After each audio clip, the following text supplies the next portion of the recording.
Oke, bismillahirrahmanirrahim. Assalamualaikum warahmatullahi wabarakatuh.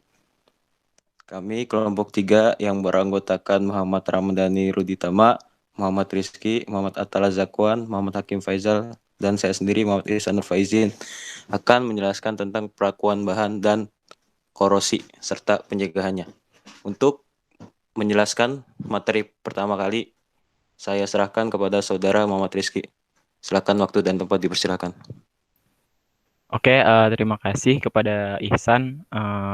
Untuk yang pertama ini, perlakuan bahan, dari saya akan menjelaskan materi terkait perlakuan panas ya, atau heat treatment dulu yang pertama akan saya jelaskan. Nah, eee, sebelum kita masuk, kita harus tahu dulu nih, heat treatment atau proses perlakuan panas itu apa sih? Proses perlakuan panas atau heat treatment itu ialah sebuah proses yang mengubah sifat dari suatu logam dengan cara mengubah struktur mikronya atau struktur di dalamnya melalui proses pemanasan dan pengaturan kecepatan serta pendinginan dengan atau tanpa merubah komposisi kimia logam yang bersangkutan. Artinya dengan atau tanpa merubah komposisi kimia atau logam yang bersangkutan itu juga sudah bisa disebut dengan heat treatment. Lalu tujuan dari proses perlakuan panas ini yaitu untuk menghasilkan sifat-sifat logam yang diinginkan. Karena sudah kita ketahui bahwa di industri kita memerlukan sifat-sifat tertentu gitu, khusus. Jadi seperti semacam itu. Lalu perubahan sifat logam akibat proses perlakuan panas dapat mencakup keseluruhan bagian dari logam atau sebagian dari logam itu. Oke, bisa di next. Nah, untuk kita masuk lebih lanjut, kita harus tahu dulu dari sifat alotropik besi. Nah, alotropik itu ialah merupakan transformasi dari suatu bentuk susunan atom atau sel satuan ke bentuk susunan atom yang lain. Dengan adanya sifat alotropik dari besi menyebabkan timbulnya variasi struktur mikro dari berbagai jenis logam. Bisa kita lihat di sini pada temperatur di bawah 910 derajat Celcius, sel satuannya itu berbentuk body center kubik atau BCC dan temperatur antara 910 derajat Celcius sampai 1392 derajat Celcius itu sel satuannya itu berbentuk face center kubik atau FCC. Dan saat temperaturnya itu di atas 1392, sel satuannya itu akan kembali menjadi BCC. Next then. Nah, lalu ini macam-macam perlakuan panas atau heat treatment itu ada apa aja sih? Yaitu yang pertama ada pelunakan dan pengerasan. Pelunakan itu biasanya itu dipersiapkan atau bahan logam itu dipersiapkan sebagai produk setengah jadi gitu dan untuk diproses lebih lanjut. Dan kalau untuk pengerasan atau biasa kita sebut dengan hardening itu merupakan persiapan bahan logam sebagai produk jadi agar memiliki sifat yang optimum dan diinginkan uh, oleh industri. Seperti itu. Nah, yang pertama kita masuk ke proses pelunakan atau sering kita sebut dengan annealing. Proses annealing yaitu proses pemanasan material sampai temperatur austenite dan ditahan beberapa waktu atau selama rentang waktu tertentu dan kemudian pendinginannya dilakukan secara perlahan-lahan di dalam tungku. Nah, berikut ini jenis-jenis annealing. Yang pertama ada full annealing, homogenisasi, normalizing, spheroidizing, stress relieving, recrystallization annealing. Nah, berikut merupakan diagram FEC ya atau besi karbon. Nah, dalam pelunakan di sini kita bisa lihat terlebih dahulu ya. Sudah kita pelajari juga pada semester yang lalu itu kita tahu ada ferrit, terus ada austenite, terus ada eutectoid dan eutectoid seperti itu. Nah, di sini bisa kita lihat nih. Kalau homogenizing itu dia itu di atasnya normalizing dan normalizing itu di atas full annealing dan bisa kita lihat pada gambar keterangan di sini juga di situ merupakan keterangan dari diagram dan terkait proses-proses yang tadi. Dan di sini bisa kita lihat nih, kalau untuk homogenizing temperaturnya itu tinggi, metode pendinginannya itu nggak ada dan waktu prosesnya itu tinggi gitu. Dan untuk normalizing temperaturnya itu sedang dan metode pendinginannya itu yang kami ketahui itu menggunakan udara dan waktu prosesnya itu rendah dan full annealing itu temperaturnya itu rendah, metode pendinginannya itu memakai dapur ya, dan waktu prosesnya itu rendah seperti itu. Bisa ya, next. Nah, berikut penjelasan dari full annealing terlebih dahulu. Ini adalah full annealing, yaitu dia terdiri dari austenisasi dari baja yang bersangkutan dan diikuti dengan pendinginan yang lambat di dalam dapur. Temperatur yang dipilih untuk austenisasi itu bergantung pada karbon dari baja yang bersangkutan. Artinya temperaturnya itu dipilih berdasarkan tergantung dari baja-baja yang dipilih atau baja-baja yang bersangkutan gitu. Dan full annealing itu untuk baja hypoeutectoid dan dilakukan pada temperatur austenisasi sekitar 50 derajat Celcius. Atau kalau kita lihat di grafik yang tadi itu atau diagram yang tadi itu di atas garis A3, dan untuk baja hypereutectoid dilaksanakan dengan cara memanaskan baja tersebut di atas A1. Full annealing akan memperbaiki mampu mesin dan juga menaikkan kekuatan akibat butir-butirnya menjadi halus. Lalu kita masuk ke proses homogenisasi. Proses ini dilakukan itu pada rentang temperaturnya itu 1100 sampai 1200 derajat Celcius. Dan proses difusi yang terjadi pada temperatur ini itu akan menyeragamkan komposisi baja. Dan proses ini tuh diterapkan pada ingot baja-baja paduan di mana pada saat dia membeku sesaat setelah proses penuangan memiliki struktur yang tidak homogen atau tidak sejenis ya. Dan seandainya ketidakhomogenan ini tidak dapat dihilangkan sepenuhnya, maka perlu diterapkan proses homogenisasi atau diffusional annealing. Proses homogenisasi ini dilakukan selama beberapa jam pada temperatur sekitar 1150 sampai 1200 derajat Celcius.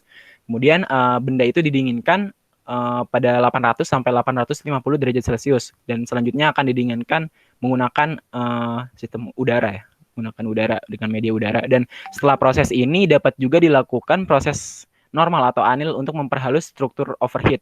Perlakuan seperti ini tuh hanya dilakukan untuk kasus-kasus yang khusus karena biaya prosesnya sangat tinggi. Oke, next. Nah, kita masuk ke spheroidized annealing. Spheroidized annealing dilakukan dengan memanaskan baja sedikit di atas atau di bawah temperatur kritis A1. Bisa kita lihat di sini titik kritis A1 itu di kisaran 700-an ya.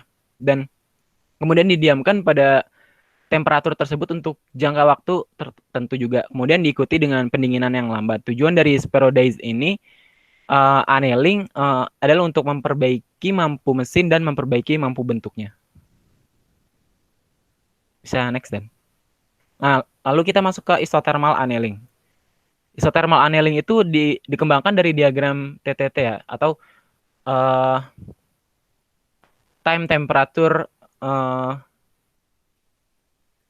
ya, diagram TTT seperti itu. Dan jenis proses ini dimanfaatkan untuk melunakkan baja-baja sebelum dilakukan proses pemesinan. Proses ini terdiri dari austenisasi pada temperatur annealing atau full annealing, kemudian diikuti dengan pendinginan yang relatif cepat sampai ke temperatur 50 sampai 60 derajat Celcius di bawah garis A1, dan dia menahan secara isotermal pada daerah perlit.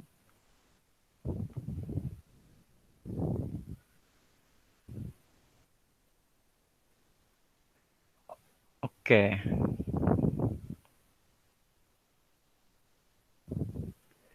Nah, berikutnya adalah normalizing. Sebentar. Nah, proses normalizing itu ialah menormalkan atau bisa kita jabarkan jenis perlakuan panas yang umum diterapkan pada hampir semua produk cor, overheat, forgings, dan produk-produk tempa yang besar. Normalizing ditujukan untuk memperhalus butir, memperbaiki mampu mesin, menghilangkan tegangan sisa, dan juga memperbaiki sifat mekanik baja karbon struktural dan baja-baja paduan rendah.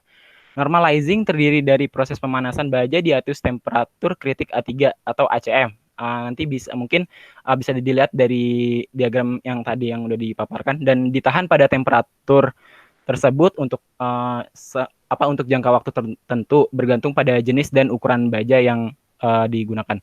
Agar diperoleh austenity yang homogen, baja-baja hypoeutectoid ini dipanaskan sampai suhu 30 sampai 40 derajat Celcius atau di atas garis A3. Dan untuk baja eutectoid dilakukan dengan memanaskan 30 sampai 40 derajat Celcius di atas temperatur ACM. Lalu kemudian menahannya pada temperatur tersebut untuk jangka waktu tertentu sehingga transformasi fasa itu dapat berlangsung di seluruh bagian benda kerja dan selanjutnya didinginkan di udara. Secara singkat, pemanasan atau normalizing ini bisa disebut dengan pemanasan lambat sampai dengan temperatur di atas transformasi ferrit ke austenite dan diikuti oleh pendinginan udara. Bisa next. Oke, selanjutnya ada proses stress relieving, yaitu salah satu proses perlakuan panas yang ditujukan untuk menghilangkan tegangan-tegangan yang ada di dalam benda kerja dan memperkecil distorsi yang terjadi selama proses perlakuan panas itu dan pada kasus tertentu mencegah timbulnya retakan-retakan. Lalu proses ini tuh terdiri dari memanaskan benda kerja sampai ke temperatur sedikit di bawah garis A1, artinya di bawah sedikit garis A1 tersebut dan menahannya untuk jangka waktu tertentu dan kemudian didinginkan dalam tungku sampai temperatur kamar. Lalu penghilangan tegangan sisa dari baja dilakukan dengan memanaskan baja tersebut pada temperatur sekitar 500 sampai 700 derajat Celcius, bergantung pada jenis baja yang sedang diproses dan temperatur di atas 500 sampai 600 derajat Celcius itu baja hampir sepenuhnya elastis dan menjadi ulet. Seperti itu. Nah, berikut ini macam-macam annealing lainnya ya. Dari di atas kan tadi udah dipaparin jenis-jenis annealing. Nah, di sini ada lagi beberapa jenis annealing lainnya, yaitu ada spherodizing, yaitu dilakukan untuk meningkatkan mampu mesin atau machinability pada baja yang akan di-machining. Caranya itu dengan membulatkan cemented ataupun karbida. Pemanasan ini tuh dilakukan di bawah temperatur kritis A1 atau kisaran 723 derajat Celcius atau sedikit di atas A1 tetapi kemudian ditahan di bawah A1. Lalu recrystallization annealing yaitu pemanasan sampai temperaturnya itu 600 derajat Celcius di bawah temperatur kritis dan tujuannya itu untuk membentuk butir poligon yang bebas tegangan dan mempunyai keuletan serta sifat konduktivitas yang baik dan dilakukan pada baja setelah deformasi pengerjaan dingin. Dan di sini ada quench annealing, yaitu dilakukan pada baja jenis austenitic yang dihomogenizing atau recrystallization annealing, di mana diikuti oleh pendinginan cepat untuk menghindari terbentuknya endapan karbida, terutama pada batas butir. Oke, next then. Selanjutnya akan dipaparkan oleh teman saya, yaitu Saudara Hakim Faizal. Padanya dipersilakan. Ya, terima kasih kepada Rizky yang telah menjelaskan. Saya akan melanjutkan penjelasan mengenai hardening atau proses pengerasan. Hardening adalah proses perlakuan panas yang diterapkan untuk menghasilkan benda kerja yang keras.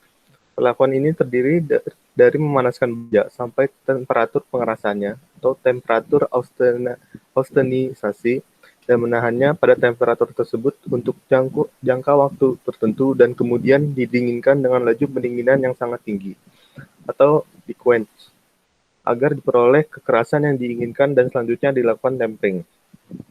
Alasan memanaskan dan menahannya pada temperatur austenisasi adalah untuk melakukan cemented dalam austenite, kemudian dilanjutkan dengan proses quench. Nah, di sini ada tahap-tahapannya. Yang pertama yaitu pemanasan atau heating. Di situ juga ada beberapa tahapannya lagi, yaitu preheating atau pemanasan awal.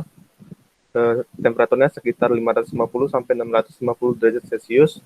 Lalu final heating atau heating pemanasan akhir, temperaturnya sekitar 900 sampai 1050 derajat Celcius dan ada soaking. Setelah dilakukan heating, dilakukanlah quenching. Quenching adalah pendinginan cepat oleh media pendingin. Medianya yaitu bisa oli, air, lelehan garam, semprot gas, atau udara.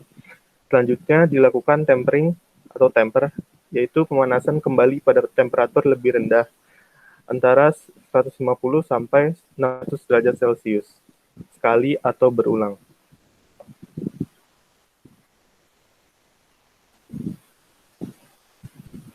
Boleh di next? Nah, di sini ada tahap grafik dari tahap hardening seperti yang saya jelaskan tadi. Yang pertama dilakukan preheating atau pemanasan awal, lalu dilanjut dengan final heating atau pemanasan akhir. Setelah dilakukan final heating, dilakukan holding pada jangka waktu tertentu. Lalu setelah itu dilakukan quenching, penurunan temperatur dengan sangat cepat. Lalu dilakukan tempering. Di situ tempering boleh dilakukan sekali atau berulang kali. Boleh lanjut?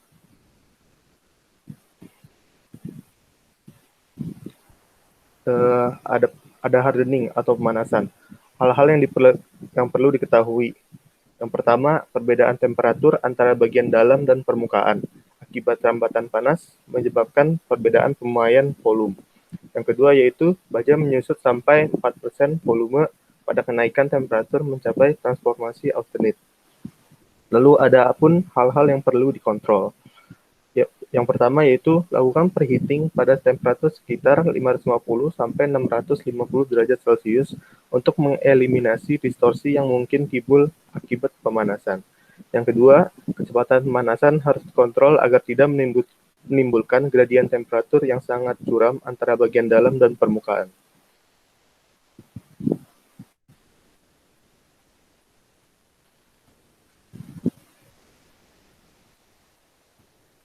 Lalu pada tahap austenisasi ada dua hal yang penting yang harus diperhatikan. Yang pertama, waktu tahan atau holding time. Yang kedua adalah temperatur austenisasi. Lalu ada pun hal-hal yang diperhatikan. Yang pertama, hindari susunan di dalam dapur yang sangat tumpang tindih untuk menghindari terjadinya deformasi komponen akibat berat komponen pada saat baja sedang lunak. Yang kedua, cek akurasi temperatur austenisasi yang ditemukan, misalnya dengan menggunakan thermocouple yang ditempelkan langsung pada komponen. Yang ketiga, hindari kesalahan penentuan saat mulainya penghitungan waktu tahan. Lalu pada tahap quenching, seperti yang sudah dijelaskan, pada pemilihan media quench ditentukan oleh jenis baja atau paduannya. Semakin ekstrim media quench, maka resiko distorsi meningkat. Lalu, perbedaan laju pendinginan antara permukaan dan bagian dalam menimbulkan profil kekerasan, tergantung ukuran perkakas dan komposisi baja.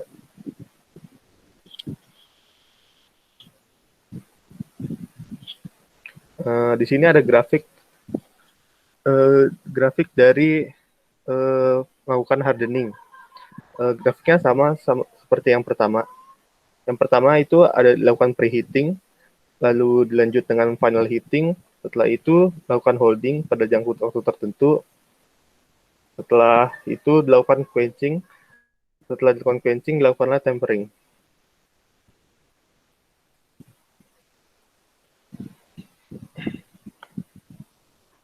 Nah, saya akan menyebutkan beberapa media quenching. Yang pertama yaitu air. Air itu murah serta sistemnya sederhana. Kekurangannya, ia mudah membentuk selimut uap yang menutupi permukaan komponen, sehingga menghasilkan pendinginan tidak seragam di penampang permukaan yang luas. Yang kedua adalah larutan polimer. Kemampuan pendinginan larutan polimer di antara oli dan air memerlukan close control karena konsentrasinya mudah berkurang. Ada oli, kemampuan pendinginan tidak sebaik air, tetapi lebih disenangi. Dengan penambahan aditif, kemampuan pendinginan oli dapat ditingkatkan lebih dari 0,4 sampai dengan 1. Selanjutnya ada lelehan garam. Paling umum digunakan sebagai media pendingin dikarenakan dapat bekerja pada rentang temperatur yang besar, 150 derajat sampai dengan 595 derajat Celcius, atau bahkan lebih. Karena karakter tersebut, lelehan garam banyak digunakan untuk delayed quenching seperti quench intermediate, quench isothermal, atau holding pada berbagai temperatur. Selanjutnya ada lelehan logam, banyak digunakan untuk quench interupsi atau interrupted quenching. Tapi saat ini fungsinya sering digantikan oleh lelehan garam dikarenakan kemampuannya bekerja pada rentang temperatur lebih besar. Ada gas atau udara, hanya digunakan untuk baja dengan ukuran tipis atau baja yang memiliki mampu keras tinggi. Pengaturan cooling power dilakukan dengan cara mengatur laju semprot udara atau gas. Yang terakhir ada cetakan logam. Digunakan pada jenis material yang memiliki resiko distorsi tinggi. Biasanya menggunakan water cooled copper dies dan kelemahannya biaya yang tinggi.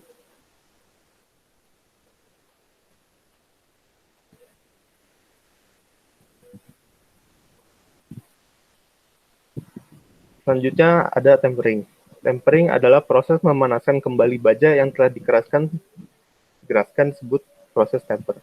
Dengan proses ini, utilitas dapat ditingkatkan, namun kekerasan dan kekuatannya akan menurun. Pada sebagian besar baja struktur, proses temper dimaksudkan untuk memperoleh kombinasi antar kekuatan, utilitas, dan ketangguhan yang tinggi. Dengan demikian, proses temper setelah proses pengerasan akan menjadikan baja lebih bermanfaat karena adanya struktur yang lebih stabil.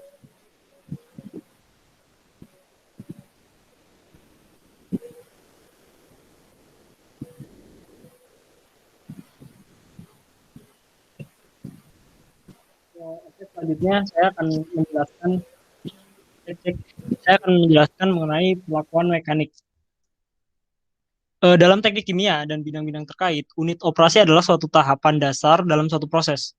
Suatu proses dapat terdiri dari banyak unit operasi. Untuk mendapatkan produk yang diinginkan, setiap unit operasi mengikuti hukum fisika yang sama dan dapat digunakan pada semua industri kimia.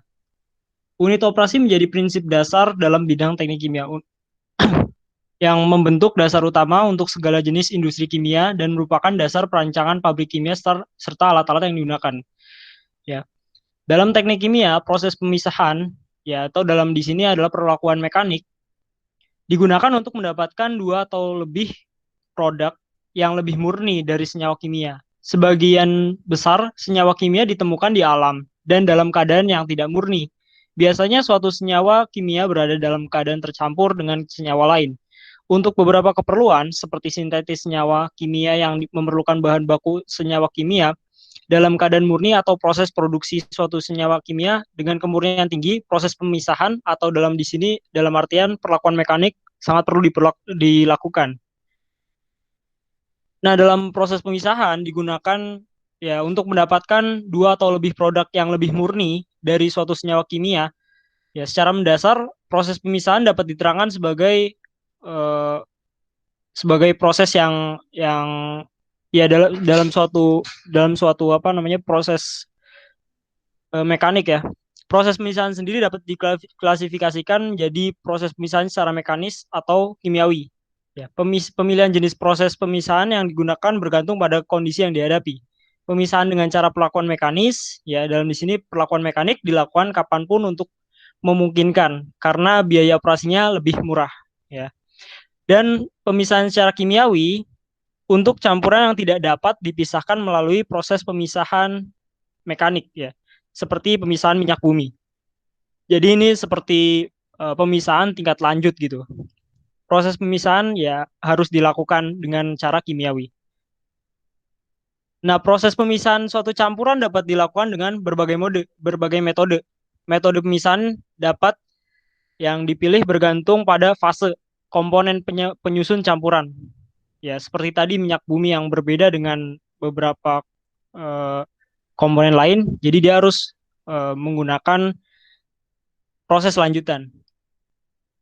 Nah, satu campuran itu dapat berupa homogen, satu fasa, atau campuran heterogen yang terdiri dari lebih dari satu fasa. Suatu campuran heterogen dapat mengandung dua atau lebih fasa, padat, padat-padat, padat cair, padat gas, cair-cair, cair gas, gas-gas, dan campuran padat cair gas, atau sebagainya. Pada berbagai kasus, dua atau lebih proses pemisahan dapat dikombinasikan untuk mendapatkan hasil pemisahan yang diinginkan. Pemisahan komponen-komponen dari suatu campuran menjadi fraksi-fraksi lain yang berbeda, baik dalam ukuran, partikel, fase, atau komposisi kimianya diperlukan suatu proses pemisahan. Ya. Nah, ini ada beberapa prosedur. Prosedur pemisahan komponen-komponen dapat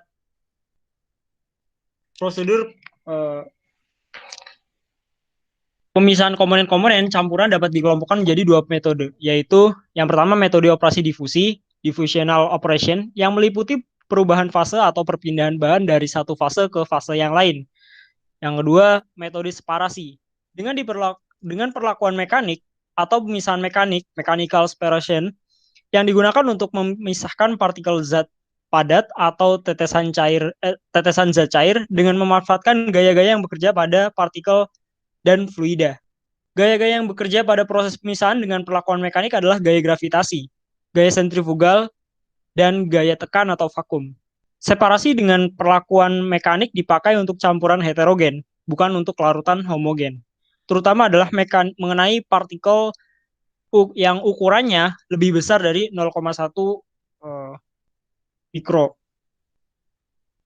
Teknik-teknik ini didasarkan atas perbedaan fisika antara partikel-partikel itu, seperti ukuran, bentuk, atau densitas. Teknik ini dapat digunakan untuk memisahkan zat padat dari gas, tetesan zat cair dari gas, zat padat dari zat padat, atau zat padat dari zat cair. Penggunaan teknik ini berdasarkan perbedaan laju sedimentasi partikel atau tetesan pada waktu bergerak melalui zat cair atau gas. Nah, ini ada klasifikasi proses pemisahan dengan prinsip perlakuan mekanik. Proses pemisahan dengan perlakuan mekanik diklasifikasikan sebagai berikut. Yang pertama adalah reduksi ukuran, size reduction. Yang kedua adalah pemisahan berdasarkan ukuran, sizing. Pemisahan dengan pengendapan dan sedimentasi, settling and sedimentation. Yang keempat, pemisahan dengan filtrasi. Yang kelima, pemisahan dengan gaya sentrifugal. Yang keenam, ada fluidisasi.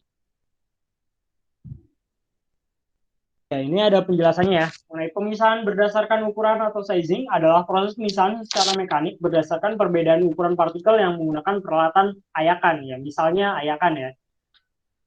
Lalu pengayakan atau spinning dipakai dalam skala industri. Sedangkan penyaringan atau sieving dipakai untuk skala laboratorium pemisahan sedimentasi laboratorium. Pemisahan yang lalu selanjutnya ada pemisahan sedimentasi, yaitu metode pemisahan padatan dan cairan suspensi dengan menggunakan gaya gravitasi untuk mengendapkan partikel suspensi. Pemisahan dengan sentrifugasi adalah metode pemisahan campuran padatan dan cairan suspensi dengan menggunakan gaya sentrifugal untuk mengendapkan partikel suspensi. Dan selanjutnya ada filtrasi, yaitu suatu operasi pemisahan campuran antara padat dan cair slurry dengan melewatkan umpan berupa campuran padatan cairan melalui medium penyaring atau filter. Karena adanya daya dorong driving force, yaitu perbedaan tekanan masuk umpan dan tekanan keluar filtrat. Jadi bentuk yang terpisah. Lalu pemisahan dengan filtrasi sentrifugasi adalah suatu operasi pemisahan campuran antara padatan dan cairan slurry dengan melewatkan umpan berupa campuran padatan cairan melalui medium penyaring filter karena adanya gaya sentrifugal. Fluidisasi lalu selanjutnya ada fluidisasi, yaitu merupakan salah satu teknik pengontakan fluida baik gas maupun cair dengan butiran padat. Pada fluidisasi, kontak antara fluida dan partikel padat terjadi dengan baik karena permukaan kontak yang luas.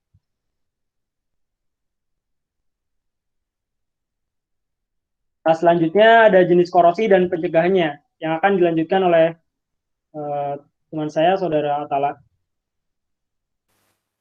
Ya, kali ini saya akan menjelaskan tentang jenis korosi dan pencegahannya. Jenis korosi yang pertama yaitu uniform attack atau korosi seragam. Korosi seragam ini adalah korosi yang terjadi pada permukaan logam akibat reaksi kimia karena pH air yang rendah dan udara yang lembab, sehingga makin lama logam makin menipis. Biasanya ini terjadi pada pelat baja atau profil logam homogen.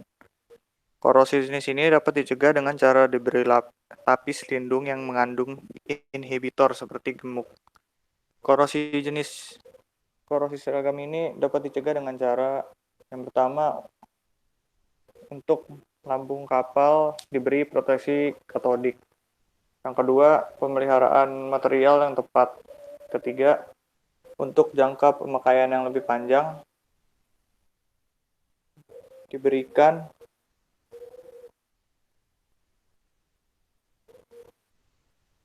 logam perpaduan tembaga 0,4%. Next.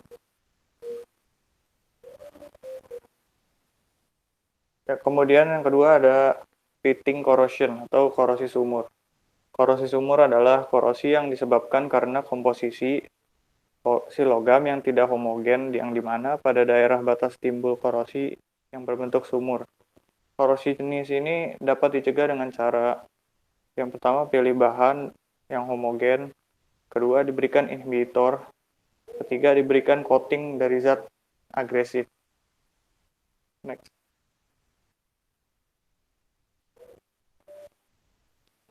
Erosion corrosion atau korosi erosi. Korosi yang terjadi karena keausan dan menimbulkan bagian-bagian yang tajam dan kasar. Bagian-bagian inilah yang mudah terjadi korosi dan juga diakibatkan karena fluida yang sangat deras dan dapat menggigis film pelindung pada logam. Korosi ini biasanya terjadi pada pipa dan propeller. Korosi jenis ini dapat dicegah dengan cara pilih bahan yang homogen. Kedua, diberi coating dan zat agresif. Tiga, diberikan inhibitor. Dan yang keempat, dihindari aliran fluida yang terlalu deras.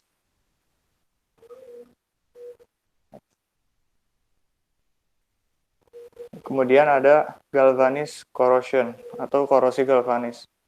Korosi galvanis ini terjadi karena adanya dua logam yang berbeda dalam satu elektrolit, sehingga logam yang lebih anodik akan terkorosi. Korosi ini dapat dicegah dengan cara beri isolator yang cukup tebal hingga tidak ada aliran elektrolit. Kemudian pasang proteksi katodik. Dan yang ketiga, penambahan antikorosi inhibitor pada cairan. Selanjutnya akan dijelaskan oleh Saudara Ihsan. Oke, terima kasih Saudara Atala atas penjelasannya. Selanjutnya saya akan melanjutkan penjelasan Saudara Atala. Yang selanjutnya ada stress corrosion atau korosi tegangan. Korosi ini terjadi karena butiran logam yang berubah bentuk yang diakibatkan karena logam mengalami perakuan khusus seperti diregang, ditekuk, dan lain sebagainya. Sehingga butiran menjadi tegang dan butiran ini sangat mudah bereaksi dengan lingkungan. Korosi jenis ini dapat dicegah dengan cara satu, diberi inhibitor, dan terakhir, apabila ada logam yang mengalami stres, maka logam harus direlaksasi. Next. Selanjutnya ada crevice corrosion atau korosi celah. Korosi yang terjadi pada logam yang berdempetan dengan logam lain. Di antaranya ada celah yang dapat menahan kotoran dan air sehingga konsentrasi O2 pada mulut kaya disbanding pada bagian dalam. Sehingga bagian dalam lebih anodik dan bagian mulut jadi katodik. Korosi ini dapat dicegah dengan cara isolator, dikeringkan bagian yang basah, dan yang terakhir dibersihkan kotoran yang ada. Next slide. Yang selanjutnya ada korosi mikrobiologi. Korosi yang terjadi karena mikroorganisme yang mempengaruhi korosi, antara lain bakteri, jamur, alga, dan protozoa. Korosi ini bertanggung jawab terhadap degradasi material di lingkungan. Pengaruh inisiasi atau laju korosi di satu area, mikroorganisme umumnya berhubungan dengan permukaan korosi, kemudian menempel pada permukaan logam dalam bentuk lapisan tipis atau biodeposit, lapisan film tipis atau biofilm. Pembentukan lapisan tipis saat 2-4 jam pencelupan sehingga membentuk lapisan ini terlihat hanya bintik-bintik dibandingkan menyeluruh di permukaan. Korosi mikrobiologi ini dapat dicegah dengan cara satu, memilih logam yang tepat untuk suatu lingkungan dengan kondisi-kondisinya. 2. Memberi lapisan pelindung agar lapisan logam terlindung dari lingkungannya. Ketiga, memperbaiki lingkungan supaya tidak korosif. Keempat, perlindungan secara elektrokimia dengan anoda, korban atau arus tandingan. Dan yang terakhir, memperbaiki konstruksi agar tidak menyimpan air, lumpur, dan zat korosif lainnya. Next. Dan selanjutnya ada fatigue corrosion atau korosi lelah. Korosi ini terjadi karena logam mendapatkan beban siklus yang terus berulang, sehingga semakin lama logam akan mengalami patah karena terjadi kelelahan logam. Korosi ini biasanya terjadi pada turbin uap, pengeboran minyak, dan propeller kapal. Korosi jenis ini dapat dicegah dengan cara 1. Menggunakan inhibitor, 2. Memilih bahan yang tepat atau memilih bahan yang kuat korosi, dan terakhir memilih bahan yang tepat atau memilih bahan yang kuat korosi. Sama ya. Next. Oke, sebelum saya akhirkan, sebelumnya ada informasi tambahan dari Saudara Rizky. Dipersilakan. Oke, terima kasih kepada Saudara Ihsan. Saya ingin menambahkan sedikit informasi yang mungkin tidak tercantum dalam PowerPoint ini ya, terkait diagram time temperature transformation atau masuk ke dalam isothermal annealing tadi. Diagram TTT ini lebih tepatnya sudah kita pelajari pada semester yang lalu. Maka dari itu kami tidak memasukkannya. Jadi saya ingin sedikit menambahkan aja kalau ada dua jenis utama transformasi diagram yang membantu dalam memilih optimal pengolahan baja dan rute untuk mencapai himpunan properti dari industri itu. Oke, lalu diagram TTT itu sebenarnya apa sih? Diagram temperature transformation itu sebuah diagram yang menghubungkan transformasi austenite terhadap waktu dan temperaturnya. Jika dilihat dari bentuk grafiknya itu, diagram ini tuh punya nama lain diagram S atau diagram C karena membentuk sebuah mirip-mirip bentuk huruf S ataupun C tersebut. Lalu perlakuan panas ini tuh bertujuan untuk memperoleh struktur baja yang diinginkan agar cocok dengan penggunaan yang direncanakan. Dalam isothermal annealing ini khususnya dia itu digunakan untuk melunakkan baja-baja seperti yang sudah dijelaskan pada awal tadi, itu dilakukan sebelum proses permesinan atau masih dalam proses setengah jadi dan akan dilanjutkan nanti pada proses selanjutnya untuk produk yang jadinya atau sudah produk jadi atau bukan produk setengah jadi. Mungkin itu saja yang bisa saya tambahkan. Selanjutnya saya kembalikan kepada Ihsan. Oke, baik. Terima kasih atas penjelasan, atas informasi tambahnya, Muhammad Rizky. Oke, mungkin cukup sekian dari kami kelompok 3. Kurang lebihnya mohon maaf karena lebih hanya dari Tuhan. Wassalamualaikum warahmatullahi wabarakatuh.